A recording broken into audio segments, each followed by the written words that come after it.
ele sentiu fome. Você sente sono, cansaço, ele sentiu também. Tudo, nada era diferente. A estrutura era a mesma. A diferença é que ele não tinha uma natureza pecaminosa, porque ele foi gerado pela pessoa do Espírito Santo. Só essa a diferença. Que você, se quiser, pode ser gerado pela pessoa do Espírito Santo. Novamente, nascer de novo. Só depende de você. Deus dá o Espírito Santo a todo aquele que lhe obedece. Entenda isso e guarda isso com você. Olha lá, Hebreus capítulo 5, versículo 7. O qual, nos dias da sua carne, nos dias da sua humanidade, no dia em que ele vivia na estrutura que nós temos, no dia que ele não usou a onisciência, nos dias que ele não usou a onipotência, no dia que ele não usou a onipresença, ele ia para tudo quanto é lugar a pé. Ele não usou a onisciência, ou seja, ele não conhecia todas as coisas, ele cresceu em conhecimento, ele cresceu em entendimento. Pensar que Jesus teve que aprender, como você e eu tivemos que aprender, a gatinhar, a caminhar, a correr, a falar. E ele foi crescendo. Conforme ele foi crescendo em entendimento. Ele nunca usou a onisciência e nem a onipotência. Você compreende, sim ou não? A Bíblia diz que ele foi cheio do poder do Espírito Santo. E você tem a mesma condição de ser cheio do poder do Espírito Santo. Por que você acha que ele diz que aquele que crê em mim fará as mesmas obras que eu faço ou as fará maior? Por quê? Porque ele era homem, como eu e você. E ele está dizendo, o poder, a força do Espírito Santo que habitou em mim, que agiu através de mim, pode agir através de você também. Você compreende o que eu estou falando? É muito sério, ó. O qual, nos dias da sua carne, da sua humanidade, oferecendo com grande clamor e lágrimas, orações e súplicas, ao que o podia livrar da morte. Você sabe onde foi que isso aconteceu? Lá no Getsêmani. Quer ver? Vou mostrar para você. Coloca para mim, por favor. Irmãos, depois eu vou voltar aqui. Eu preciso que você tenha essa compreensão com você. Eu preciso que você tenha esse entendimento com você. Nos dias da carne dele, humanidade, ele não usou a onipotência, a onipresença, a onisciência, ele não usou. Ele era como eu e como você, ele andava como eu, como você, sentia como eu, como você. Olha lá, Mateus capítulo 26, versículo 36. E está escrito da seguinte maneira: então chegou Jesus, com eles quem? Alguns discípulos, a um lugar chamado Getsêmani, e disse aos seus discípulos: assentai-vos aqui, enquanto vou além orar. Deixa eu explicar uma coisa para você. O Senhor Jesus, ele acabara de fazer uma reunião com uma multidão de discípulos, uma multidão de pessoas. Aqueles que ele havia escolhido, os 12, ele separou 12 para ele, em meio da multidão de discípulos que ele tinha, que eu já expliquei para você, era a média de 35, 40 mil pessoas, ele separou 12 para estar mais próximo dele. Você compreendeu? Então, tem momentos que nós temos que estar coletivamente juntos, irmãos. É necessário. A Bíblia diz que nós não podemos fazer como é costume de alguns, deixar de congregar. Né? Às vezes alguns pregadores ensinam errado. Eles falam, você não pode deixar congregação. Não é isso não. Se a pessoa quiser ir embora, é uma escolha dela. Ela não pode deixar de congregar. É isso que a Bíblia diz. É isso que a Bíblia ensina. Você está compreendendo, sim ou não? Algumas pessoas, elas têm o costume de se isolar. Acha que ficar em casa é o suficiente. Eu tenho Deus comigo, não tem problema nenhum, eu oro aqui, eu busco aqui, eu leio a Bíblia aqui. O Senhor Deus condena isso. Por quê, pastor? Porque nós precisamos um dos outros. Nós precisamos um dos outros. Entenda, para você entender. Não precisa colocar o versículo não, tá? Só para você entender. Irmãos, Moisés, a Bíblia diz que Deus não conversava com ele como conversava com os outros profetas. Ele falou com os outros meus servos, eu falo através de sonhos, eu falo através de visões. Com Moisés não. Com esse eu falo cara a cara. Com esse eu falo boca a boca. Você compreende, sim ou não? Do jeito que eu estou conversando aqui, falando com você aqui, Moisés ele nunca conseguiu ver Deus, a não ser por relance numa certa situação. Porque ele chegou para Deus e falou, Senhor, falta-me uma coisa só. Te ver. Eu quero te ver. Ele falou, Moisés, não tem quem possa me ver e permanecer vivo. Irmão, tem duas situações aqui, para você entender, duas revelações. Ele estava falando que se Moisés visse, ele ia morrer, ele precisava de Moisés para fazer uma obra. Mas tem uma outra revelação aqui. Você ainda não morreu para o mundo, porque você ainda não viu Deus.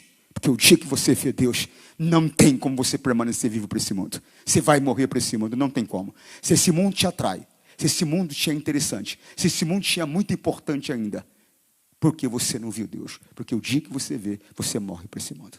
Você compreende, sim ou não? Mas aí, voltando, Moisés pediu, ele falou, Moisés, eu vou fazer o seguinte, entra ali naquela fenda. Em outras palavras, eu vou fazer o que você quer, mas não do jeito que você quer. Entra ali, eu vou passar, você vai ver a minha glória. E Moisés entrou na fenda, e Deus passou, ele viu Deus pelas costas. Misericórdia. Se Deus me der a graça só de sentir a presença dele, eu já agradeço.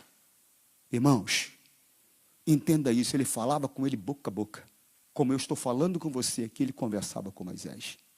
Mas, no entanto, quando Moisés estava ali atendendo o povo numa fila enorme, quem foi conversar com Moisés? Jetro. Jetro chegou e falou, Moisés, está de brincadeira?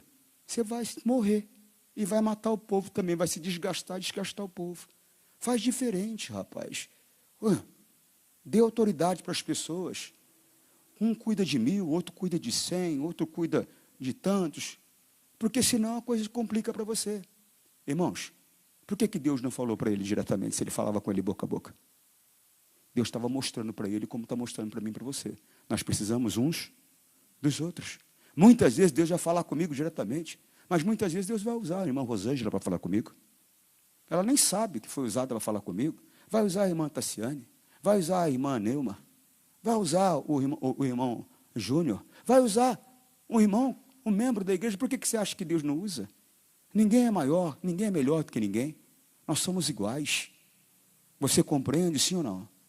Irmãos, nós precisamos, não podemos fazer como é costume de alguns, deixar de congregar. Nós temos que estar juntos. Mas, presta atenção, há momentos que eu tenho que estar com algumas pessoas só. Um grupo pequeno. Um grupo menor. E há momentos que eu vou estar com um grupo menor ainda. Presta atenção para você entender. Então chegou Jesus com eles a um lugar chamado Getsemane e disse aos seus discípulos, assentai-vos aqui, enquanto vou além, orar. Seguinte, e levando consigo, presta atenção, e levando consigo Pedro e os 2 filhos de Zebedeu, começou a entristecer-se e a angustiar-se. Esse é o momento que Jesus mostra toda a humanidade dele. Toda a humanidade, porque ele começa a ficar apavorado. Ele começa a ficar com medo do que ele ia ter que enfrentar. Chegou o momento. Ele sabia que ele ia ter que enfrentar desde o princípio. Ele sabia qual era a missão dele. Ele sabia a razão pelo que ele veio. Mas ele começa a se apavorar. O ser humano aparece de uma maneira muito clara. Mas o que eu quero que você entenda aqui é outra coisa. Tem situações que você precisa da ajuda de alguém. Sozinho você não vai conseguir. E tem que ser quem você confia verdadeiramente. Ele tinha 12. Chamou só 3. Falou, vamos aqui. Ele falou para os outros, senta aí que eu vou orar. Mas ele chamou 3 com ele de confiança. Que ele podia mostrar quem ele era. Porque ali, ele mostrou toda a humanidade dele. Para pensar, o meu Senhor, aquele que eu vi expulsar demônios, aquele que eu vi curar enfermos, aquele que eu vi ressuscitar mortos, está apavorado. Então, esses 3 tinham condições de ver a nudez do Senhor Jesus. Não traga para perto de você a pessoa que não tem condições de ver a tua nudez, de ver a tua fragilidade. É nesse sentido que eu estou falando. A tua intimidade. Você entende? Não traga para perto de você. Porque você vai matar ou vai escandalizar. Matar como, pastor? A pessoa pode até se desviar. Porque ela não tem capacidade para compreender. Você compreende? Por isso que na minha carreira eu faço muito poucos amigos. Por quê, pastor? Porque entre ser seu amigo e ser seu pastor, eu prefiro ficar na posição de pastor. Agora, se você souber separar o pastor do amigo, aí você consegue um pastor e um amigo. Por quê, pastor? Porque como pastor, eu vou pregar e vou ensinar e vou mostrar o que a palavra de Deus manda. E se tiver que te repreender, eu vou te repreender. Mas nunca vou te julgar. Mas te repreender, chamar a atenção, te falar claramente a verdade, é minha obrigação. Você compreende? Lembra o que o apóstolo Paulo falou? Pregar o evangelho, ai dele se não pregasse o evangelho. Ai de mim se eu não pregar o evangelho. Ai de mim se eu não te mostrar a verdade. Então eu vou ter que te mostrar. Você ficando triste ou não ficando triste. Você ficando alegre ou não ficando alegre. Eu vou ter que te mostrar a verdade. E muitas pessoas, quando elas se aproximam e se tornam amigas, elas se entristecem quando você chama a atenção dela como pastor. Ela acaba não aceitando. Então, por isso que normalmente eu fico com o pé atrás. Por quê, pastor? Porque não é todo mundo que tem condições de se aproximar. Ser amigo de um rei é complicado, é difícil. Você compreende o que eu estou querendo dizer? Sim ou não? Mas esses 3 tinham condição. E o Senhor Jesus, então, mostrou toda a humanidade dele na frente daqueles 3. Começou a se angustiar. Presta atenção. Versículo seguinte. Então lhes disse, conversando com os 3, a minha alma está cheia de tristeza até a morte. Ficai aqui e vigiai comigo. Eles falaram para eles o seguinte: está complicado, está difícil, estou com uma tristeza, rapaz, que não está dando para aguentar. Fica aqui comigo um pouco, faz companhia para mim, porque está muito difícil. Popularmente é o que ele estava falando para eles. Você compreende? Agora você imagina, eu sou seu pastor. Você me vê combatendo demônios, falando firme com você, te orientando, te ensinando, e de repente você consegue ver toda a minha fragilidade. Me ver chorando, triste, passando por uma situação difícil. Se você não tem estrutura, você desaba. Por isso que tem certas pessoas que não podem estar perto de você. Você compreende o que eu estou falando? É muito sério. É muito sério. Irmãos, ele mostrou toda a humanidade dele. Versículo seguinte. E indo um pouco adiante. Tem horas que você tem que estar no meio da multidão, ou seja, no meio da congregação. Tem horas que você deve estar próximo de um grupo menor. E tem horas que você tem que estar só com aquele que pode te ajudar.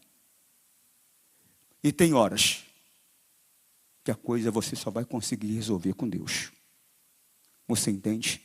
Que hora, pastor? É a hora da oração. Sozinho.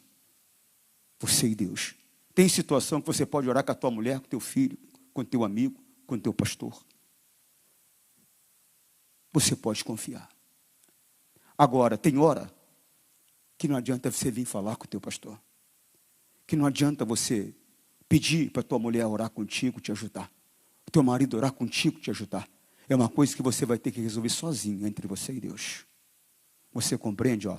E indo um pouco adiante, prostrou-se sobre o seu símbolo de humilhação.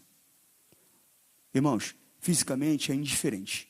Se eu oro em pé, se eu oro deitado, se eu oro de joelhos. É indiferente, pastor, é indiferente. É a posição espiritual que conta. Por que mostrou que Jesus estava olhando de joelhos, então, pastor? Então a gente tem que orar de joelhos. Não necessariamente. Aqui é um símbolo de humilhação. Ele se prostrou. Ele se humilhou diante do Pai. Por quê? Ele estava clamando ao Pai por uma necessidade. Ele queria que outra situação, outra solução surgisse.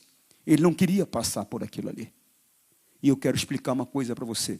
Há circunstâncias que na oração tudo vai se resolver. Mas há circunstâncias que na oração você só vai ter força para passar pelo problema. Não vai se resolver. Você vai ter que passar por ele. Você está entendendo o que eu estou falando?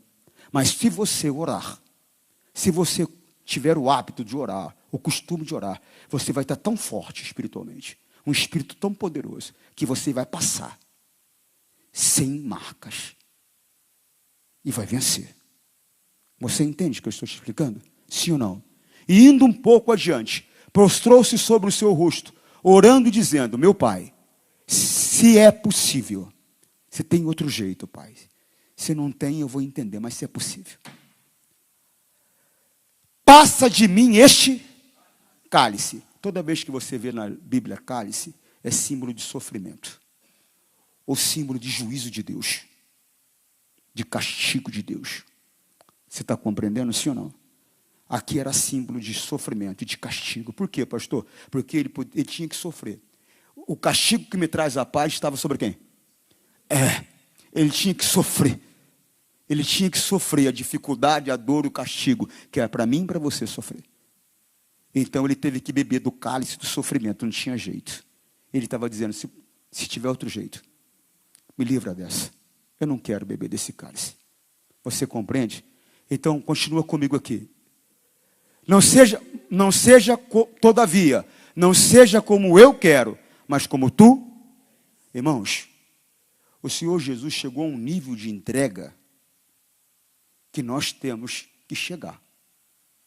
Você compreende o que eu estou falando? O apóstolo Paulo, em certas situações, ele fala, eu aprendi a estar contente em todo tipo de situação. Mas a palavra mais importante aí é eu aprendi. Tem coisas, irmãos, que nós não aprendemos ainda. Mas nós vamos aprender um dia. Na nossa caminhada com Cristo. Cada vez se envolvendo mais com Cristo. Nós vamos nos tornando cada vez mais semelhantes a Ele. Então, cada vez mais, o nosso comportamento vai ser igual ao dele. Você compreende? Você entende, sim ou não? Irmão, o Senhor Jesus teve que aprender. Teve que aprender, pastor? Teve que aprender. Continua, por favor, mais um. E voltando para os seus discípulos, achou-os dormindo e disse a Pedro, então, nem uma hora pudestes vigiar comigo? O que quer dizer aqui, pastor? Quer dizer que o homem pode falhar. Não coloque a tua confiança no homem. O homem pode falhar. Ele confiou neles. Mas eles falharam. Eles não ficaram vigiando com Jesus. Eles foram vencidos pelo sono. Você entende? Seguinte. Vigiai e orai, para que não entreis em tentação. Na verdade, o espírito está pronto, mas a carne não é como esses crentes sem juízo por aí. Eu já ia falar uma palavra mais dura. Esses crentes sem juízos por aí, eles usam essa palavra para justificar pecado. Ô pastor, o senhor sabe, né? A carne é fraca. No teu caso não foi fraca, foi forte. Você foi vencido por ela? Ele está falando de outra coisa aqui. Ele está falando do quê, pastor? Ele está falando que o nosso espírito recriado em Jesus, por meio do Espírito Santo, ele está pronto. Mas a carne não. A carne ainda é da velha matriz, da primeira matriz. Ainda ela é pecaminosa. Ela não está pronta, ela não suporta, ela se entrega. Ela entrega você por causa de 15 minutos de prazer. Ela entrega você por causa de um dinheiro fácil. Ela entrega você para poder parecer mais importante para alguém através de uma mentira. A carne ela não está pronta. Era o que ele estava dizendo. Continua, por favor. E indo segunda, tem gente que diz que não pode orar, tem que orar só uma vez, porque senão é falta de fé. Eu acho que Jesus estava com falta de fé, então, hein? Irmão, você pode. O que a Bíblia condena são as vãs repetições. E a palavra de Deus nunca foi vã, irmão. A palavra de Deus você pode repetir todo momento, toda hora. Se você olhar lá em Apocalipse, você vai ver que eles venceram pela confissão da palavra. Você pode confessar a palavra todo o tempo. Se precisar confessar 30 vezes, 50 vezes, num momento, confessa. Não tem problema nenhum. E indo segunda vez orou dizendo, meu Pai, se este cálice não pode passar de mim sem que eu o beber, faça-se. Ele estava fazendo o quê? Ele estava se rendendo. Porque naquele momento estava em conflito. A vontade dele com a vontade de Deus. Nós vamos chegar a certas situações assim. Que nós conhecemos a vontade de Deus. E a nossa vontade ela vai surgir. E o que nós temos que fazer, pastor? Seguir o exemplo de Jesus. Abandonar a nossa vontade para fazer a vontade de Deus. O Senhor Jesus aqui, ele se colocou em duas posições. Ele se colocou na posição de filho, quando ele pediu. Não é errado você apresentar a tua vontade a Deus. Ele nunca foi errado. Não é errado, pastor, nunca foi. Você não só pode, como deve, apresentar a tua vontade a Deus. O errado é quando você tem conhecimento da vontade de Deus. Você despreza dele para fazer a sua. Aí que está o erro. Aí que está o problema. Você compreende, sim ou não? Você tem que aprender a abrir mão da tua vontade para fazer o que Deus quer. E olha, repito, isso vai acontecer muito na tua e na minha vida. Enquanto nós estivermos por aqui, nós vamos ter e vamos enfrentar dificuldades. A Bíblia diz que esse mundo jaz do maligno. Você entende? Eu, numa certa ocasião, já devo ter contado a vocês, eu estava indo de Ribeirão Preto a Mococa, a cidade do doce de leite. Fui lá para fazer um culto. E nessa viagem, eu normalmente não ando sozinho. Antigamente eu carregava sempre um auxiliar, um obreiro comigo. Hoje, minha esposa não tem filho para criar mais. Onde eu estou, ela está. Onde é só eu e ela. E não tem história. Eu não consigo entender como você deixa sua mulher de lado. Eu não consigo entender se ela faz parte de você, se ela é a tua carne. A Bíblia diz que aquele que ama a mulher, a sua mulher, ama a si mesmo. Não consigo entender. Mas, na época, eu estou falando de 1995, ela tinha criança para cuidar. Então, eu não gosto de andar sozinho, nunca gostei.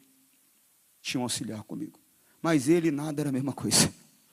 Por quê, pastor? Aquela companhia que é o seguinte, vamos viajar, vamos. Entra no carro, você liga o carro.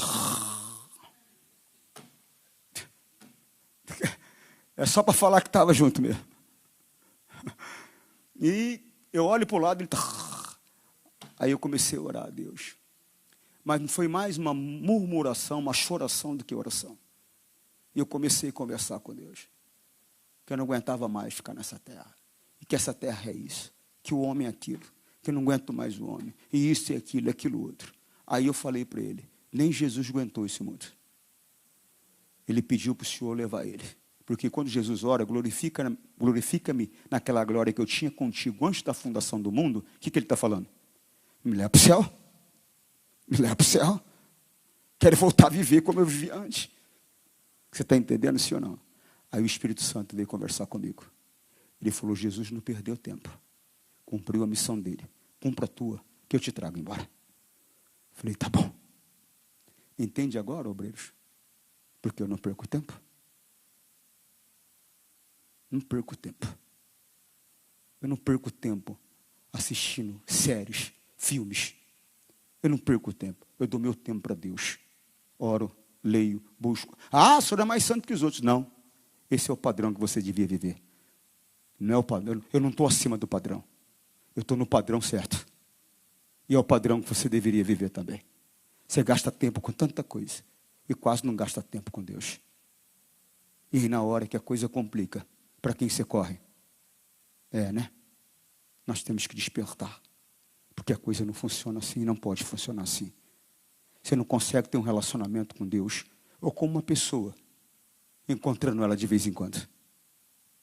Não tem como. Para ter um relacionamento com uma pessoa, eu tenho que gastar tempo. Para ter um relacionamento com Deus, eu tenho que gastar tempo. Você entende o que eu estou dizendo ou não? Sim ou não? Glória a Deus. E indo segunda vez, orou dizendo, meu pai, se este cálice não pode passar de mim sem que eu beba, faça a tua vontade. Ele se colocou em duas posições, na de filho. O filho tem direito de pedir qualquer coisa para o pai. Não significa que o pai vai dar. Mas ele tem liberdade e tem direito de pedir qualquer coisa para o pai. Então, nunca foi errado você expor a tua vontade. Pode expor. Mas só que você tem que aprender a fazer o que Jesus fez. Ele se colocou como filho, ouviu, já sabia a vontade do pai, mas ouviu a resposta do pai e se colocou na posição de servo, onde Deus deixou de ser pai para se tornar senhor. Você entende? Ele fez o que o pai desejava. Volta lá em Hebreus, por favor. O qual, nos dias da sua carne, oferecendo com grande clamor lágrimas. Irmãos, depois você pode procurar na internet que você vai entender. Você vai confirmar, melhor dizendo. O Senhor Jesus, ele chegou a transpirar sangue. Isso é um fenômeno que ocorre só em duas situações. Quais, pastor? Pavor extremo, medo extremo. O pavor dele era tão grande, o medo era tão grande, que ele transpirou sangue. Depois você procura na internet e você vai ver. Não fica nunca na palavra do homem. O qual, nos dias da sua carne, oferecendo com grande clamor e lágrimas, orações e súplicas ao que o podia. Irmão, tem situações que é só Deus que pode te livrar. Não adianta você esperar no homem. Não adianta você esperar no homem. Só Ele que pode te livrar. Então dobra o joelho e clama. Dobra o joelho e busca. Tem situações que a resposta vai ser essa. Não tem jeito. Tem situações que na oração, o Senhor Deus dissipa todo o principado, toda a potestade, abre a porta para você em todos os sentidos. Você compreende o que eu estou falando ou não? Mas orar o que pode te livrar. E só o Deus vivo pode te livrar. Ninguém mais pode. Só o Deus vivo. O qual nos dias a sua carne, oferecendo com grande clamor e lágrimas. Orar não é oração. Está no plural. Orações e súplicas. No plural. Ao que o podia livrar, foi ouvido. Quanto ao que foi ouvido. Foi ouvido. Tem pessoas porque às vezes elas não recebem aquilo que elas querem, elas não percebem que elas foram ouvidas. Elas só acreditam que foram ouvidas se elas receberem aquilo que elas querem. Mas nem sempre Deus pode dar para mim aquilo que eu quero. Nem sempre Deus pode dar para você o que você quer. Você tem que parar com esse negócio de querer que as coisas aconteçam do teu jeito. Elas não vão acontecer do teu jeito. E tem que parar com esse negócio de querer que as pessoas sejam do teu jeito. Tem pessoa que tem esse negócio. Tem marido que quer que a mulher seja do jeito dele. Cada um tem uma personalidade. A cor do cabelo tem que ser do jeito que ele quer. A roupa tem que ser do jeito que ele quer. Às vezes ela nem se sente bem com aquela roupa. Mas tem que ser porque ele quer. Ela tem que falar do jeito que ele quer. Tem que comer do jeito que ele quer. Tem que comer o que ele quer. Tem situação que é o contrário. O marido tem que ser do jeito que ela quer. Tem que fazer o que ela quer. Não como ela quer. Irmão, não é assim. Não é assim. Amor não é isso. Amor não é isso. Quem ama não deseja mal, irmãos. Quem ama não faz sofrer. Quem ama não faz sofrer, irmãos. Quem ama, cuida, agrada, desperta, em nome de Jesus. Você compreende o que eu estou falando? Compreende? Consegue achar para mim ali, irmã? Morte de cruz. Filipenses, capítulo 2. Deixa eu mostrar para você. Isso aqui foi na reunião de obreiros que eu preguei, tá bom? Lógico que não com tanto detalhe, igual eu estou mostrando para você. Por quê, pastor? Posso falar? Vai ficar chateado, não? A criança tem que colocar uma comida mais mastigada na boca dela. O adulto já coloca um pedaço que às vezes nem mastiga, engole direto. Não é desse jeito? Ó, eu quero na linguagem de hoje agora. Fica mais claro para eles.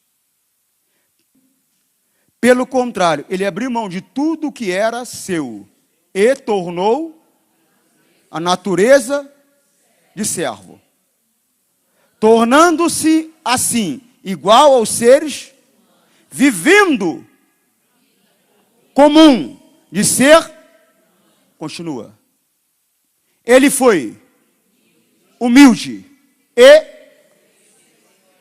obedeceu a Deus até morte. Coloca na Almeida, lado 7. Mas aniquilou-se a si. O que é aniquilar-se? Abriu mão de tudo. Abriu mão de tudo. A vontade dele não importava. Ele se aniquilou. É como se ele não existisse. Só existia o que o pai queria que ele fizesse. Aniquilou-se a si, tomando a forma de servo. Ele abriu mão da onisciência, da onipresença, da onipotência. Abriu mão de tudo. Tornou-se servo, escravo. A palavra servo, escravo. Compreende, sim ou não? Tomando a forma de servo, fazendo-se semelhante aos homens. Continua. E achando na forma de homem, humilhou-se a si, sendo obediente. Irmãos, ele não deixou de obedecer. Ele não deixou de obedecer. Sendo obediente até a morte, e morte de cruz. Versículo seguinte, tem.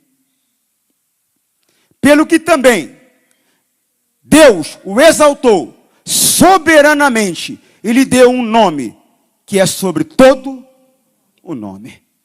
Irmão, se você aprender a ser obediente, Deus vai te exaltar. Eu sei que às vezes fazer o que Deus está mandando é um sacrifício enorme. A impressão até parece que a coisa piorou, complicou. Mas você já ouviu aquele negócio de piorar para melhorar? Às vezes uma determinação, uma orientação de Deus, parece que a coisa vai piorar. Mas na verdade, ela melhora. Eu lembro quando eu sempre fui um homem de família. Sempre amei a minha esposa e os meus filhos. Sempre fomos muito unidos. Mas chegou um momento que eu tive que abrir mão. Meu Deus, que dificuldade, que luta. Chorava escondido para a mulher não ver. Só que a mulher chorava escondido para mim não ver. Que dificuldade. Vai se preparando, viu? Vai ficar com você para sempre, não. Não é tua, ela é de Deus, viu? Não é teu, ela é de Deus. E não vai demorar muito, não. Que isso, pastor? Está amarrado. Não adianta amarrar, não. Não vai demorar muito. Irmãos, foi difícil. Foi complicado. Foi complicado. Por quê, pastor? Porque nós moramos juntos a vida toda. Mesmo depois que eles se casaram, nós morávamos juntos. Chegou um momento que eu ia ter que ir para um lugar, que eles não podiam ir mais comigo. Aí todo mundo, cada um tinha que ir para cuidar da sua vida. Que dificuldade. Parece que o mundo caiu, parece que tudo ficou ruim. Piorou. Na hora que teve que viver. No início. Depois melhorou. Se tornaram independentes, cada um tem a sua vida. Hoje, quando vem em casa, chegou uma semana, mais ou menos, eu falo, quando vocês vão mesmo? Irmãos, tudo que Deus manda você fazer vai produzir glória e honra para a tua vida. Você compreendeu? Ele foi obediente. Pelo que também Deus o exaltou soberanamente e lhe deu um nome que é sobre todo. Seguinte. Para que ao nome de Jesus se dobre todo joelho dos que estão nos céus, na terra e debaixo da terra. Me lembrei de um senhorzinho. Eu vou chegar aí. Me lembrei de um senhorzinho que eu estava explicando para eles que isso foi em 1900 e lá vai bolinha, como diz o outro. Eu estava ensinando para eles que Deus dividiu o mundo da seguinte maneira: céus, trono de Deus, mundo de Deus, tudo pertence a Deus, mas só para entender, mundo de Deus, terra, mundo dos homens, abaixo da terra, mundo dos demônios. Aí o senhorzinho falou assim: pastor, não creio não, porque eu vi manifestar um demônio lá na minha vizinha. Eles moram aqui. Eu falei, eles estão aí. Eu falei, eles moram em muitas pessoas aí, mas eles não têm direito de estar aqui. Não é direito deles, a terra é dos homens, não é do diabo, não é dos demônios. Mas eles estão, infelizmente, morando em muitas pessoas, até naqueles que se dizem crentes. Infelizmente. Aqueles que se dizem crentes, que vêm à igreja, que dão dízimo, que dão oferta, que cantam aleluia, né? Se emocionam com a música, mas lá fora vivem como as pessoas do mundo vivem. Se precisar de mentir, mente. Se precisar falar palavrão, fala. Se precisar de passar a perna em alguém para ter um lucro, tem. E aí vai. Se a mulher não está tratando ele como deveria, ele arruma outra. E aí vai. Se ele não está tratando ela como ela deveria, arruma outra. E aí vai. Se não está feliz no casamento, larga o marido, não está nem aí. Sendo que a Bíblia condena isso. Condena, pastor? Condena. Se você largar o teu marido, ou largar a tua mulher, se não for por causa de adultério, o único precedente aberto aí é o adultério. Se não for por causa de adultério, enquanto o teu marido estiver vivo, você está unido a ele. Enquanto estiver vivo, você está unido a ele. Se você arrumar um outro homem, você comete adultério. Que é isso, pastor? É desse jeito. Então você presta bem atenção no barco que você está entrando. Porque entrou, não pode sair mais. Você só está livre dele por meio da morte. Vou orar para ele morrer, pastor. Aí você vai para o inferno. Irmãos, nós temos que entender que a palavra de Deus é verdadeira e temos que andar nela. Mas, como eu falei, muitas pessoas, apesar de estar na igreja, vivem como o mundo vive. Eu me lembro de uma amiga que nós estávamos conversando sobre a filha dela.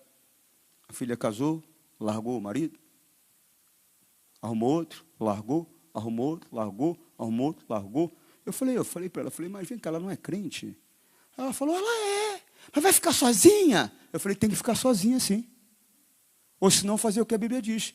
Se eu não quero o marido, a Bíblia diz, se eu largar dele, é um direito que eu tenho, de largar. Só que eu tenho que ficar sozinha. Ah, mas não consigo viver, pastor, sem ter vida conjugal. Então volta para ele. É o que a Bíblia diz. Está lá em 1ª Carta aos Coríntios, depois você lê lá. Capítulo 7, capítulo 7 ou 8. Dá uma olhadinha lá depois. Oxe, que negócio é esse? Não podemos viver como o mundo vive, não. Eu não posso. Eu só posso largar minha mulher se ela me trair. Minha mulher só pode me largar se eu trair ela, senão não pode. Mas ele é preguiçoso, pastor. Devia ter visto isso antes. Pastor, nem banho ele toma. Devia ter visto isso antes. Eu tenho que trabalhar para sustentar ele. Devia ter visto isso antes. Agora é tarde. Assinou o contrato, já era. Devia ter lido uma letra miudinha lá embaixo. Lá. Agora já era. 11. E toda língua confessará que Jesus Cristo é o Senhor, para a glória do Deus. Não adianta, viu? Não adianta. Não quer saber esse negócio de igreja? Não adianta. Não adianta. Se você não confessar aqui, você vai confessar no inferno. Que é isso, pastor? Toda língua confessará. Nos céus, na terra e embaixo dela. Jesus Cristo é o Senhor. Então confessa aqui. Porque depois você vai poder confessar lá no céu. Você entendeu o que eu estou dizendo? Sim ou não? Que Deus possa falar mais do seu coração. Meus amigos, vocês que estão em casa, guarda no coração essa palavra. Viva para Cristo. Viva unido com Ele verdadeiramente. Por quê? Se você não andar com Ele aqui, você não vai andar com Ele na eternidade. Deus te abençoe. Forte abraço.